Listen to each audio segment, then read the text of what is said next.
Donald Trump is a pedo, and his best friend was a pedo.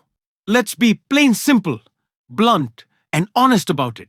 That is what we have known this whole time. And the cover-up of that information, it just makes it all the more clear. And it makes it clear that Donald Trump understands how damaging it will be for his term. And it is that moment has come right now. Because when you hire stupid people, because you can take advantage of and maneuver them, you get stupid people results. And that is what has come from Pam Bondi's illegal and bungled release of the Epstein files, with Donald Trump selling girls to Epstein now being revealed. We are going to get into it all. But before we do, if I could quickly ask you to leave a like on this video, and if you haven't already, and you enjoy our channel, to hit that subscribe button, because it goes a long way supporting our work. Now, before we get into that leak, that Pam Bondi accidentally let loose a horrible implication of Donald Trump in a disgusting crime, I want to start with Ari Melber's breakdown of all that we've learned tonight is important context that we got to begin with. The DOJ is not being transparent. And so I'm going to show you what I mentioned. How they started the day was not, hey, we're really trying, or the way they worded it in this letter, which I'll get into, which on paper sounds good, like, hey, we're doing as much as we can. But they did something quite different to start the day. The very controversial former defense lawyer for Donald Trump, now the #2 official at DOJ, went out on Fox and said they're not releasing all the files today. I expect that we're going to release several 100,000 documents today, and those documents will come in all different forms, photographs and other materials. And so I expect that we're going to release more documents over the next couple of weeks. So today, several 100,000, and then over the next couple of weeks, I expect several 100,000 more. The law says what it says.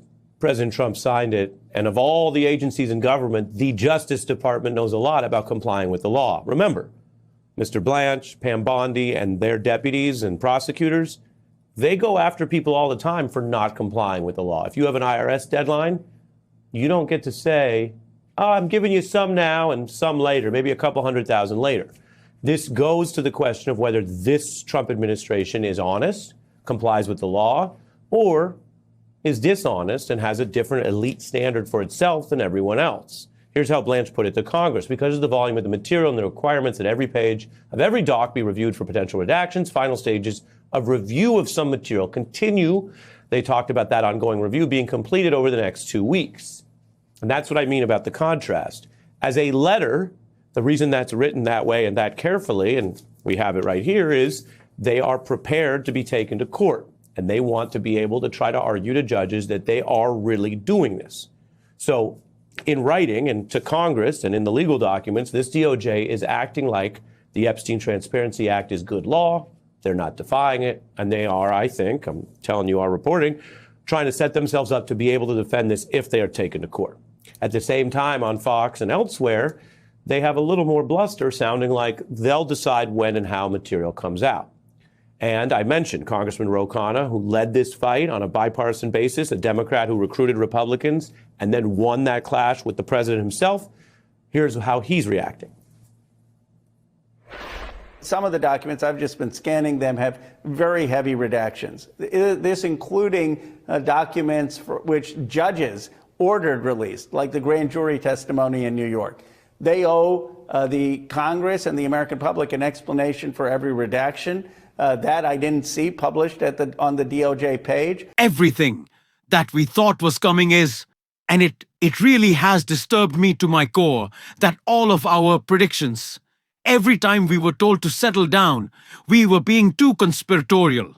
In fact, we should have been ramping it up. And my thing that I continue to come back to before we get into what was leaked accidentally shared by Pam Bondi is that if we're seeing this info, if we're seeing Donald Trump photos with young girls, description of his disgusting behavior towards them, his own wife at the time warning a mother of not allowing Donald Trump to be around her 14-year-old daughter, then what's coming and what's still covered up? If we've already seen all this disgusting behavior, all these photos, all these crimes, this close relationship with Epstein, what's being covered up? Two things in mind for me. Trump obviously being a pedo, and the second, Epstein's death, a very mysterious death, A death that the camera went out. Pam Bondi doesn't want to talk about it. Of course she doesn't, because it would mean looking further into photos like this. And reporting came out tonight. Two particularly disturbing pieces of evidence were revealed tonight. The first from Might As Touch from the Epstein files. Jeffrey Epstein is photographed holding a large check bearing Donald Trump's signature, with his arm around an unidentified female. The check appears to be the same one shown in Epstein's birthday book. For a long time, Mar-a-Lago member joked about Epstein selling a fully depreciated woman to Trump for $22,500.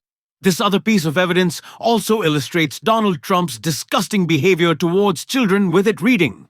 During one of Doe's encounters with Epstein, he took her to Mar-a-Lago, where he introduced her to its owner, Donald J. Trump. Introducing 14-year-old Doe to Donald J. Trump, Epstein elbowed Trump playfully, asking him, referring to Doe, "This is a good one, right?" Trump smiled and nodded in agreement. They both chuckled, and Doe felt uncomfortable, but at the time, was too young to understand why. Truly despicable, truly disgusting Epstein selling girls to Donald Trump, showing off him being a groomer at Mar-a-Lago. And we're supposed to believe that Donald Trump, just at some point, while he was engaging with all of this, one day woke up and realized that Epstein was a creep. He always knew it was a business dispute that saw the end of their friendship, which honestly still continued. It never really ended, because that's how Donald Trump wrote about him. And Epstein enigmas, right? That they just always together, right? Never age. That's what they said. So if that is already come out, and if there is more that is being hidden, how gross can it get? How criminal can it get? How disgusting can it be? Those are the questions that we have to wrestle with, and those are the questions that Robert Garcia is demanding answers to. I want to hear what he had to say tonight. I think it's incredibly important. Let's take a look. All of that paper and documents, the public has already seen. They're in the public record. And then of the new materials that are in there, there are certainly many photographs.